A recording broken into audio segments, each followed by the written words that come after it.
ఏంటన్నా చెయ్యి చూపిస్తున్నావు? నేను చూపిస్తున్నది చెయ్యినే, కానీ నిన్ను ఇలా చెయ్యి అని చెబుతున్నాను. అర్థం కాలేదన్నా. ఎంత అందమైన కుటుంబం రానిది. కానీ ఇంట్లో వాళ్ళతో, కస్టమర్లతో, బంధువులతో, మిత్రులతో ఇలా సమాజంలో ప్రతి చోట నీదే పైచేయిగా ఉండాలని ప్రతి సిచ్యుయేషన్లో ఒదిగి ఉండకపోగా తలబిరుసుగా వ్యవహరిస్తున్నావు. దానివలన నీ కుటుంబం పరువు ఎంతలా డ్యామేజ్ అయిందో తెలుసా? తగ్గితే నష్టం అనుకుంటారు నీలాంటి వాళ్ళు.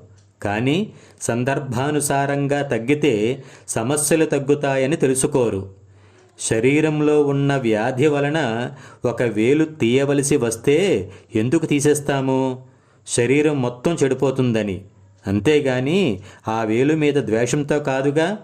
అలాగే జీవితంలో కొన్ని సందర్భాలలో తగ్గడం అంటే లైఫ్కి ట్రీట్మెంట్ జరుగుతుందని భావించాల్సి ఉంటుందిరా. జై హింద్.